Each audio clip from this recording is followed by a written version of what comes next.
back by popular demand. This is the Turnbucklepad podcast on YouTube.com. Respect wrestling or get out.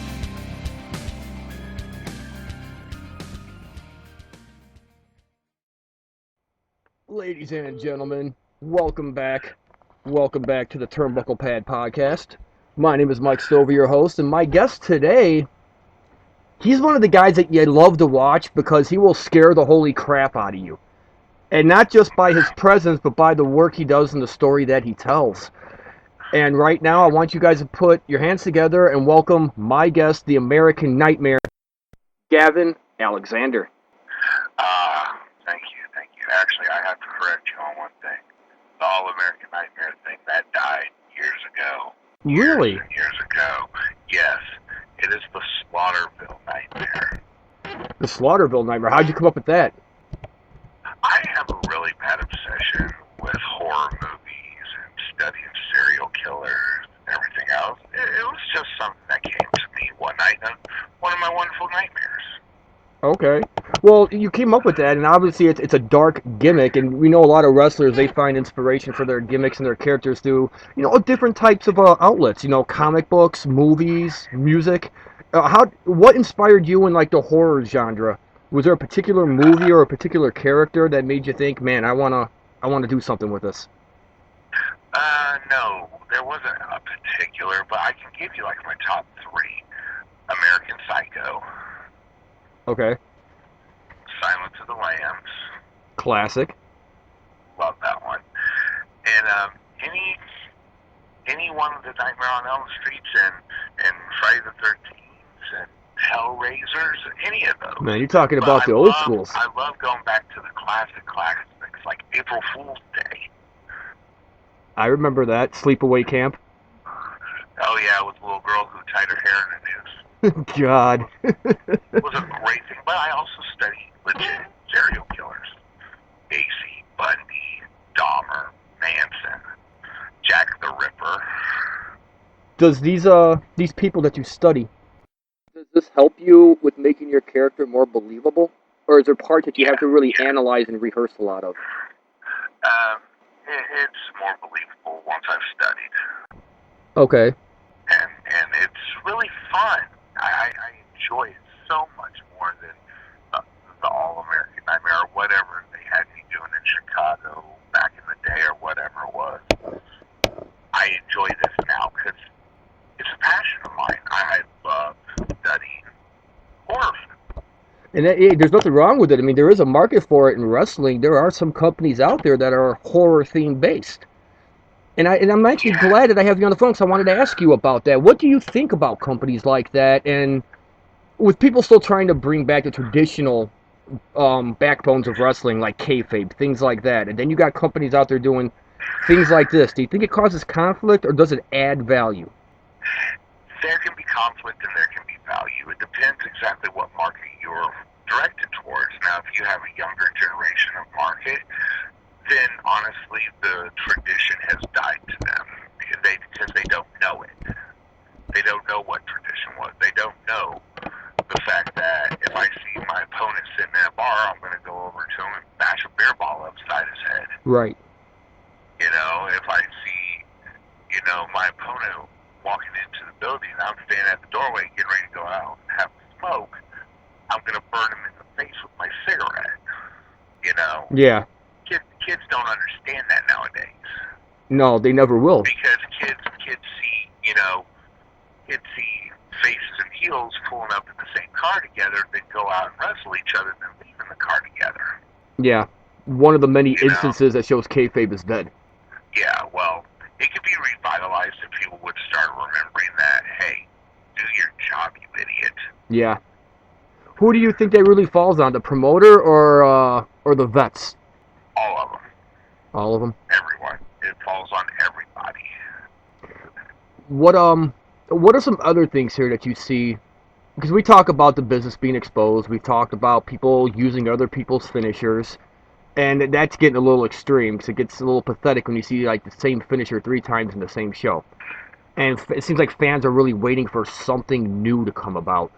What do you think they're waiting for? a wrestling revolution, something to breathe the heart back into wrestling, something old yet new. If you follow what I'm saying.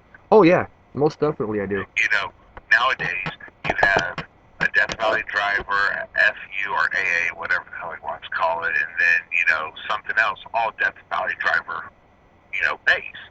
And then you have the Stunner, the Ace Crusher, the RKO, the Diamond Cutter, all that's the same base. Yeah. You know, to be honest, there's moves out there that you don't see. Yes. There are such beautiful moves that can be used as finishers, and people don't realize it. I'm sorry, my favorite finisher went from Stan Hansen to JBL, and that's the damn lariat. Yeah. And there's not a lot of people who can make that move effective.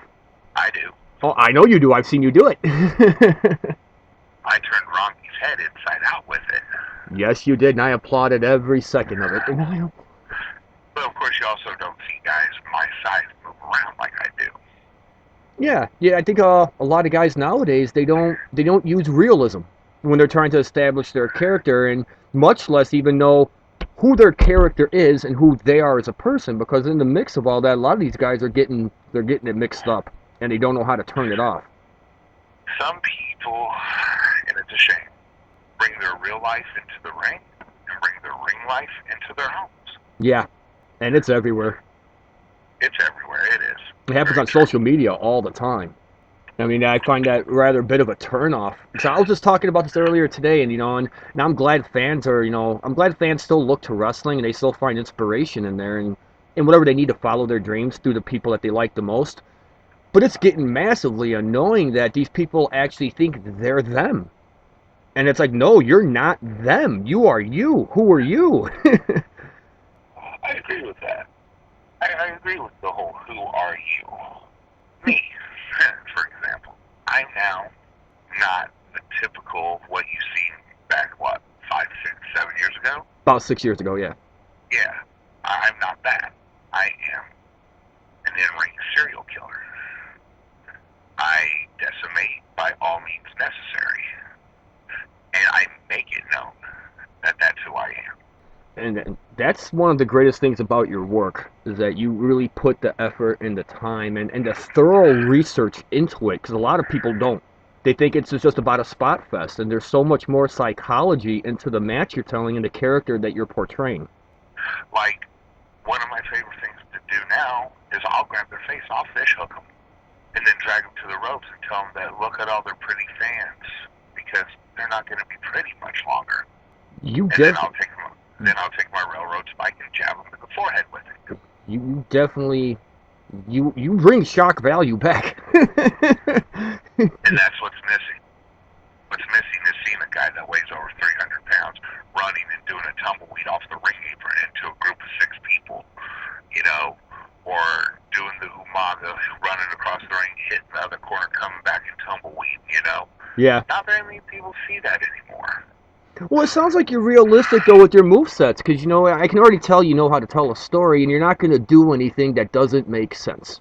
You'll do something that adds impact and shock value, but you're not going to do something that doesn't make sense. Yeah, it's called being a human wrecking ball. And that's me. Everyone wants to see the big guys do the Samoa Joe stuff, suicide dive through the ropes,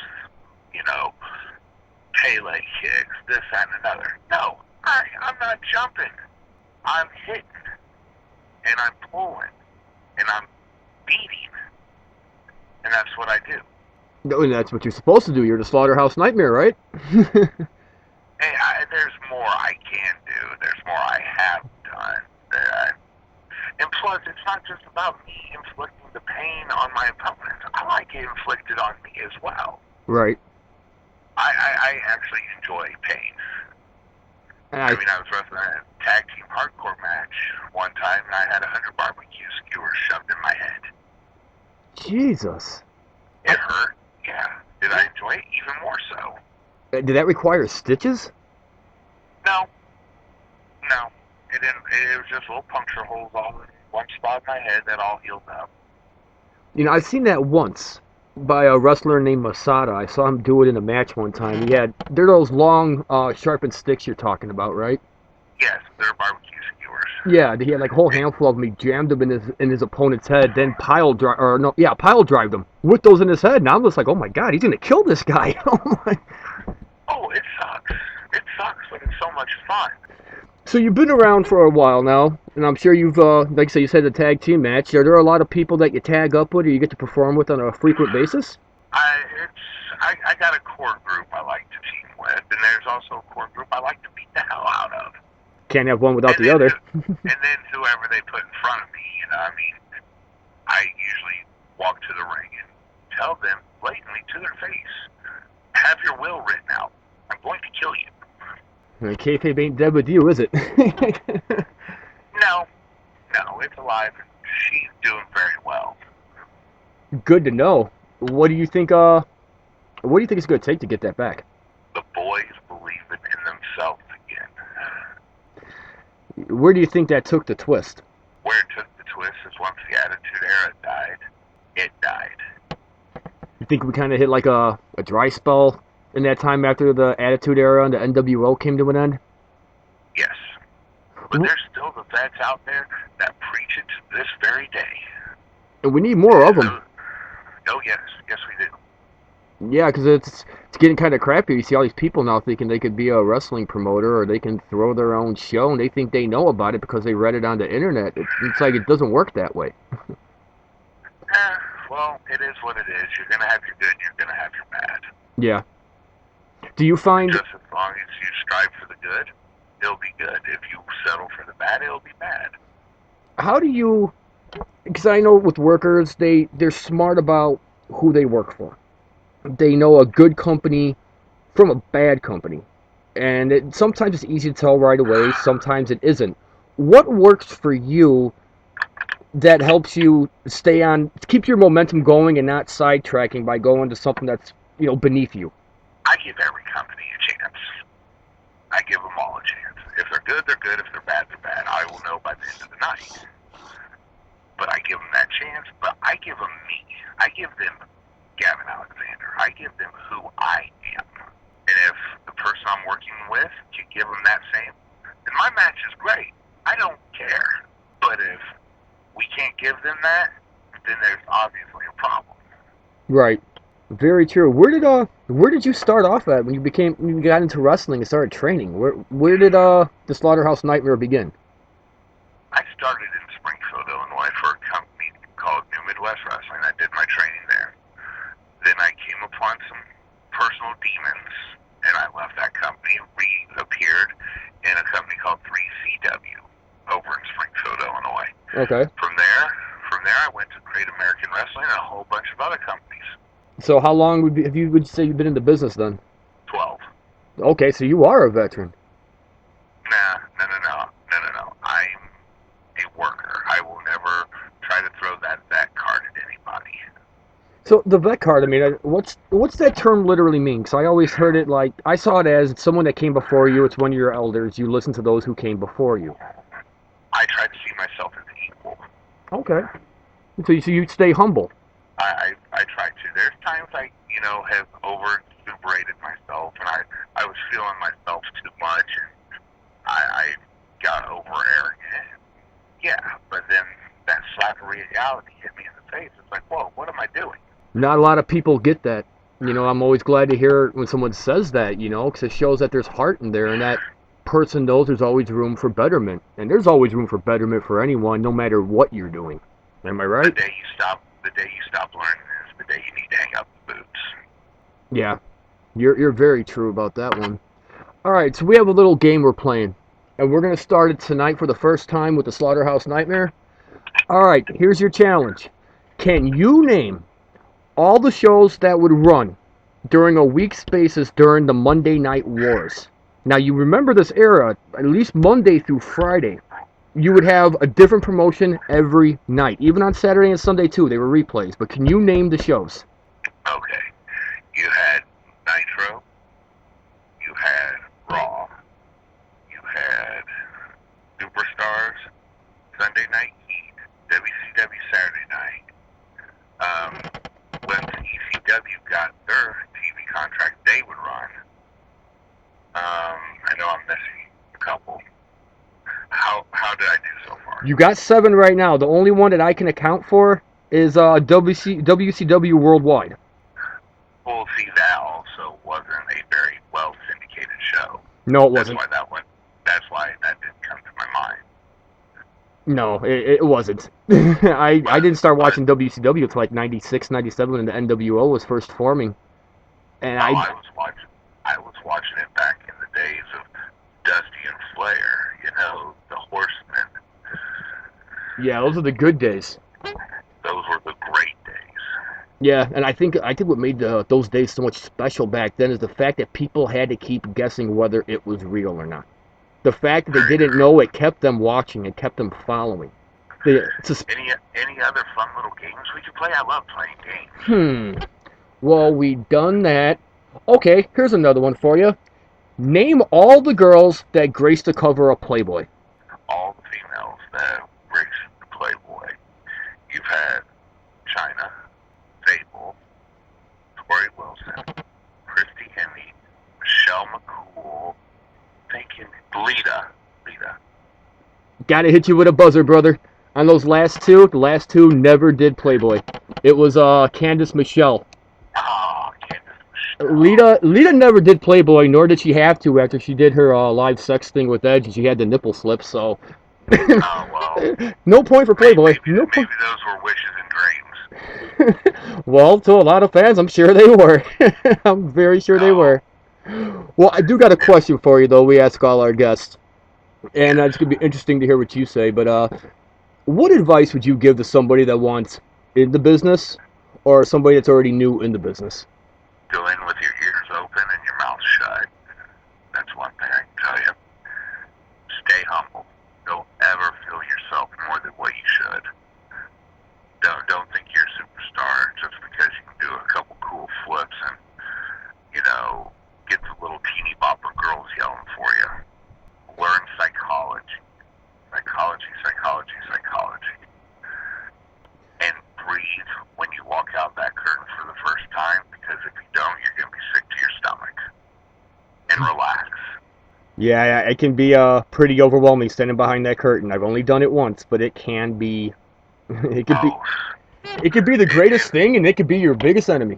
If the butterflies don't stay in your stomach, if you lose that feeling to where every time you get ready to walk out you feel sick, then you shouldn't be doing it, because you should always want the best. You should always want to be the best. You should always want to do your best. Very true. That's my advice. Well, we really appreciate you taking the time out and letting us take a trip through the Slaughterhouse Nightmare's mind. If fans wanted to find you, Gavin, where can they find you? They can find me on Twitter. They can find me on Facebook, Gavin Alexander. Instagram, Human Hate Machine. There are other big projects coming up very soon, which I'm not at liberty to say, but once those projects hit, it's going to blow people's minds. Considering how creative and determined you are to do good, I can't wait to see what it's going to be. Well, I'll give you a little insight to one of my little pet projects. I am my own casket. Really? I am designing my own casket. And this lovely little casket has some friends inside of it. Tack strips, barbed wire, glass. And you're going to use this in a match? It's going to be used in a match. It's going to be something I cut this very in-depth promo in. Don't give away no more, because that's got a lot of people, and it's got me anxious to see it now. So don't kill the surprise completely. I take your chat room's kind of popping right now. Not at the moment. The Turnbucklepad doesn't have we don't have a chat room yet, but trust me, once fans hear about this, they're going to be all over you. Well, they can find me as long as they find my Twitter, my Instagram, and my Facebook, and I've also got my Facebook page, my fan page. It's Slaughterville Nightmare, Gavin Alexander. All right. I know this interview's over, but is there more show? That's going to be it, but we'll be glad to have you back later on. And in the meantime, fans, you heard how you can find him I encourage you, go out there and see him and support him. You will get your money's worth, and you will walk away with something you never seen before and a feeling you never had before. In the meantime, Slaughterville Nightmare merchandise coming in 2016. all right. There you go, fans. Now you can wear what he wears. In the meantime, fans, this has been your host, Mike Stover. This has been my guest, the Slaughterhouse Nightmare, Gavin Alexander. And we're out. Thank you. You're very welcome.